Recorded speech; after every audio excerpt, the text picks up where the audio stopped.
Hello students, चलिए start करते हैं next revision series of national income numericals part 2। हमने जो फर्स्ट वीडियो बनाई थी उसमें फर्स्ट मेथड हमने डिस्कस किया था, that is a value added method. Now we are discussing for the income method. तो how to calculate national income with the help of income method. See income method के लिए पहले कौन कौन से कंपोनेंट लेते हैं वो बताऊंगी, उसके बाद एक न्यूमेरिकल आपको बहुत अच्छे से समझाऊंगी।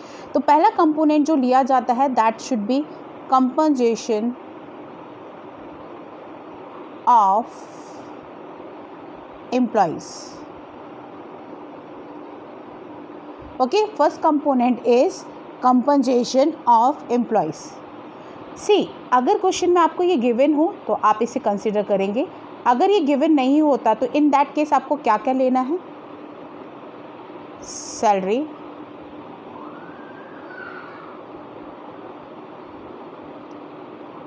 Wages plus social security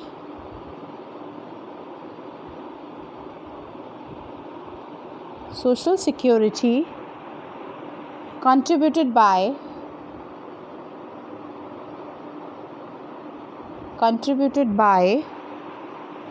the employers,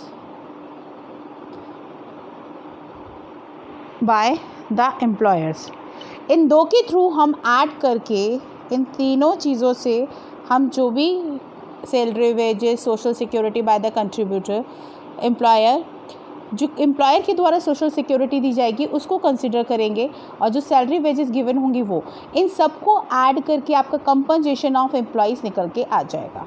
ठीक है, तो फर्स्ट कंपोनेंट समझ में आ गया। अगर ये चीज़ गिवन होगी तो ये नहीं लेना है, अगर ये चीज़ गिवन होगी और ये भी गिवन होगा तो भी आपको ये कंसिडर करना है, इसको नहीं करना है।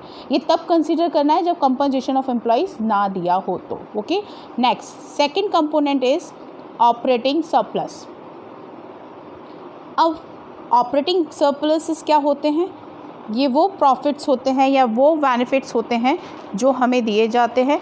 Generally it is the sum of the rent, royalty, interest and the profits. हम इसे ये भी बोल सकते हैं वो इनकम जो हमें प्रॉपर्टी या एंटरप्रेन्योरशिप से होती है उसे ऑपरेटिंग सरप्लस बोला जाता है। अगर क्वेश्चन में ये गिवन है तो बहुत अच्छी बात है, आपको क्वेश्चन बहुत इजी वे में मिल गया। अगर ये गिवन नहीं होता है तो इसमें क्या लिया जाता है, रेंट प्लस रॉयल्टी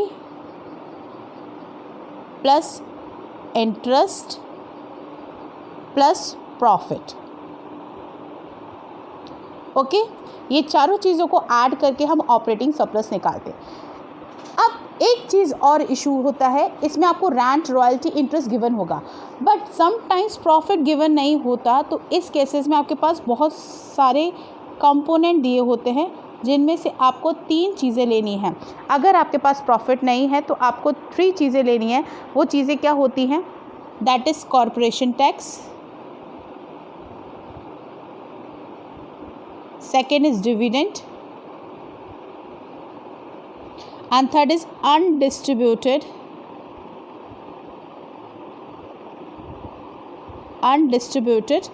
profit। इन तीनों चीज़ों को ऐड करके हम प्रॉफिट निकाल सकते हैं। ये प्रॉफिट निकालने के हैं तीनों तरीके।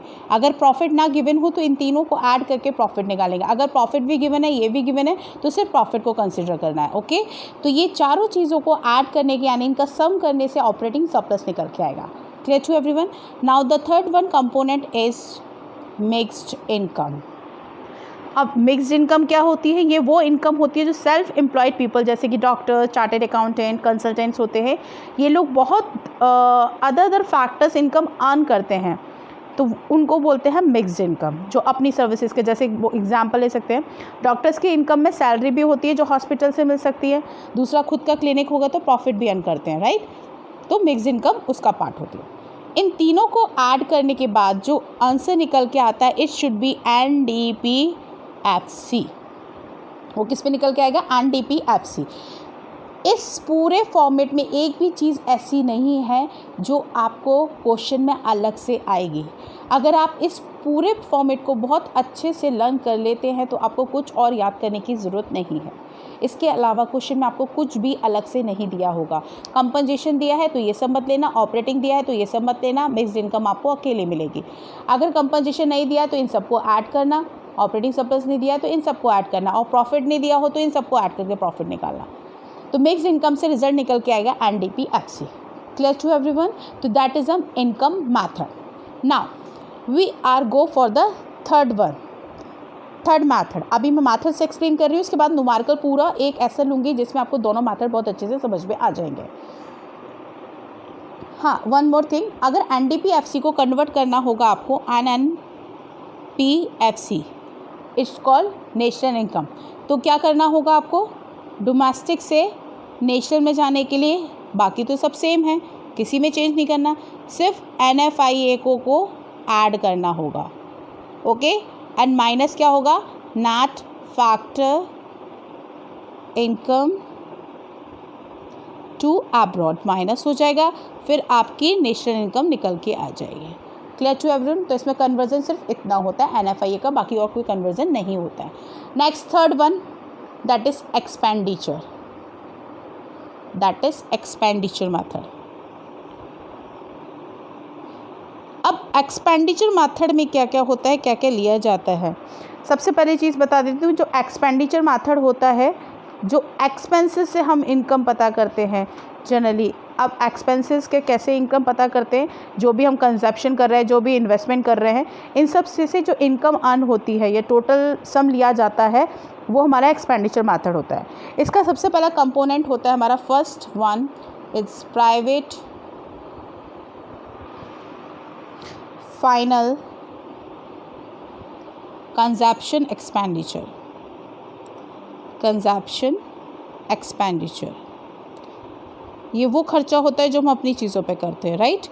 आपकी कार, आपका घर, आप जो भी एक्सपेंडिचर कर रहे हो अपने फाइनल गुड्स को खरीदने में, सर्विसेज के लिए, उसको बोलते हैं हम लोग private final consumption. Okay, next is second is, ये आपको डायरेक्टली गिवन होगा, इसके लिए आपको कुछ नहीं चाहिए, गवर्नमेंट फाइनल कंजप्शन एक्सपेंडिचर, यानी जो गवर्नमेंट करती है खर्चा, right?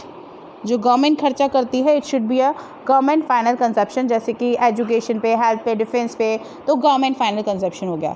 Third component is that is gross domestic capital formation. अब थोड़ा सा यहाँ समझिएगा, यहाँ आपको थोड़े चेंजेस मिल सकते हो, यहाँ कहीं एडिशन में आपको मिल सकता है। ग्रॉस कैपिटल फॉर्मेशन में आपको जो चेंजेस मिल सकते हैं, वो दो तरीके से चेंजेस मिल सकते हैं। दैट इज़ फर्स्ट वन, आपको अगर दिया जाता है gross fix capital formation, right? यहाँ दिया जाता है जैसे कि नेट डोमेस्टिक कैपिटल फॉर्मेशन, तो आपको क्या करना होगा? अगर ग्रॉस फिक्स कैपिटल फॉर्मेशन दिया है, इट मीन्स आपको जो भी ये वैल्यू दी है इसमें प्लस करना है change in stock. Fix capital दिया है तो चेंज इन स्टॉक इसमें ऐड होगा, यानी closing stock minus opening stock. इससे आपका GDCF निकल के आ जाएगा। क्लियर? GDCF निकल के आ जाएगा। अगर नेट डोमेस्टिक कैपिटल दिया है तो नेट है, इट मीन्स ऐड डेप्रिसिएशन। अगर इसमें हम डेप्रिसिएशन ऐड कर देंगे तो हमारा एक ग्रॉस में कन्वर्ट हो जाएगा। बाकी डोमेस्टिक कैपिटल तो सेम दिया हुआ है, यहाँ पे ग्रॉस दिया हुआ है लेकिन फिक्स कैपिटल दिया है, तो फिक्स कैपिटल को डोमेस्टिक में चेंज करने के लिए हमें इसमें चेंज इन स्टॉक करना पड़ेगा। Clear to everyone? अगर क्वेश्चन दिया जाता है net fix capital domestic capital दिया जाता है, तो नेट में आपको डेप्रिसिएशन भी ऐड करना पड़ेगा और चेंज इन स्टॉक भी ऐड करना पड़ेगा। Clear to everyone? दोनों चीज़ें ऐड करनी पड़ेगी। Clear? And the fourth one, that is net export. Net export किससे निकलता है? Export minus import. इसका टोटल करके आंसर निकल के आएगा GDP-MP। अगर इसे कन्वर्ट करना पड़ेगा NNP-FC पे, तो कहाँ का ट्रीटमेंट होगा? फर्स्टली ट्रीटमेंट यहाँ होगा माइनस डैप, दूसरा कहाँ ट्रीटमेंट होगा? प्लस NFIA, तीसरा कहाँ होगा? Minus NIT and plus subsidies, तो आपका नेशनल इनकम पे वैल्यू निकल के आ जाएगा। क्लियर? तो these are the methods which are calculating for national income. That is the income method, composition, operating and mix, and that is expenditure method, private, government, gross domestic capital formation and net export. So these are the method for calculation national income. बच्चों कोई भी problem हो तो आप मुझसे पूछ सकते हैं। इसमें मेजरली आपको सब समझ में आ गया होगा, फिर भी कोई इश्यूज़ हो तो आप क्लियर कर सकते हैं अपनी चीज़ों को। क्लियर है स्टूडेंट? कोई इशू? अब मैं एक क्वेश्चन आपको समझाने जा रही हूँ जिससे आपको बहुत अच्छे से समझ में चीज़ें आ जाएंगी, कोई इश्यूज़ नहीं आएंगे आपको, क्योंकि क्वेश्चन जब हम कराते हैं तो बहुत अच्छे से समझ में आ जाता है, राइट? चलिए नेक्स्ट मैं एक क्वेश्चन पे जा रही हूँ, आपके पास शो करती हूँ।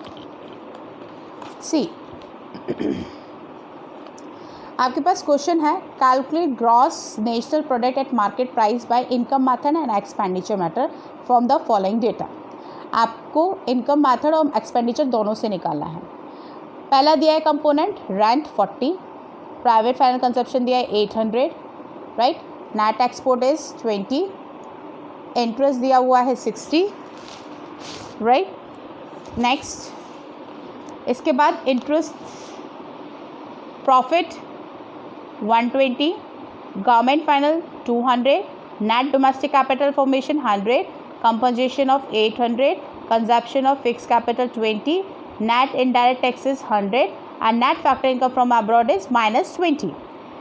See, अब ये क्वेश्चन आपको शो किया गया है। ये क्वेश्चन कैसे करना है? सबसे पहली चीज़, आप इसमें से दोनों मेथड करने तो पहले आप इनकम मेथड ले लेते हैं या फिर आप एक्सपेंडिचर ले लेते हो। तो सबसे पहले मैं लेती हूँ एक्सपेंडिचर मेथड। तो एक्सपेंडिचर मेथड में सबसे पहला कंपोनेंट क्या लिया था? एक्सपेंडिचर मैंने मेथड लिखवाया ना, तो प्राइवेट वाला, तो पहली डिजिट लिख लीजिए प्राइवेट 800। क्लियर? सेकंड कौन सी यूज़ करेंगे आप? गवर्नमेंट की डिजिट लिख लीजिए, तो 800 200। अब इसके बाद क्या लेते हैं हम लोग? Gross capital formation. अब ग्रॉस कैपिटल नहीं दिया है, क्या दिया है? Net domestic capital formation. तो मैंने आपको फॉर्मूले में लिखवाया था, नेट डोमेस्टिक कैपिटल फॉर्मेशन होगा तो इसमें क्या ऐड होगा? डेप्रिसिएशन। तो डेप्रिसिएशन कहाँ है? कंजप्शन ऑफ फिक्स कैपिटल को क्या बोलते हैं हम लोग? डेप्रिसिएशन। क्लियर? तो इसमें ये ऐड हो जाएगा। 100 में 20 गया तो 120 हो गया, तो 120 भी ऐड हो जाएगा, यानी 800 200 1000 एंड 120 1120। अब इसके बाद नेक्स्ट क्या आता है? Net export. It should be a 20, तो 1120, इट शुड बी अ 1140। अभी 1140 आ गया मेरे पास। तो 1140 किस पे निकलता है? हमने पढ़ा था GDP MP पे, राइट? GDP MP पे निकलता है। GDP MP पे जब निकलता है तो हमें से कन्वर्ट किसने पूछा हुआ है? GNP MP पे पूछा है, यानी डोमेस्टिक से कहाँ जाना है? नेशनल पर। तो डोमेस्टिक ने NFIA ऐड कर दीजिए। अब NFI कितना है? माइनस का 20, तो 1140 था -20 हो गया, तो आंसर शुड बी 1120। तो प्राइवेट, गवर्नमेंट, नेट में consumption, depreciation, net export, net factor को मैंने ऐड करके कितना निकल के आ गया? 1120। Clear to everyone? GNP MP निकल के आ गया एक्सपेंडिचर से। Same as the income method, firstly compensation of employees. Compensation नहीं दिया है या है तो हमने रख लिया 800, राइट? अब ऑपरेटिंग सरप्लस कहीं नहीं दिया, तो ऑपरेटिंग में सबसे पहले क्या लेते हैं? रेंट लेते हैं। फिर इसके बाद क्या लेते हैं हम लोग? इंटरेस्ट लेते हैं। प्रॉफिट दिया हुआ, प्रॉफिट लेंगे। इसके अलावा और कुछ दिया है? रॉयल्टी नहीं दी हुई है, तो हमने तीनों को यहाँ रख लिया। इसके बाद इनको बाद मिक्स्ड इनकम दी है? नहीं दी है। जो चीज़ें नहीं दी जाती उसको ज़ीरो मान लेते हैं। क्लियर?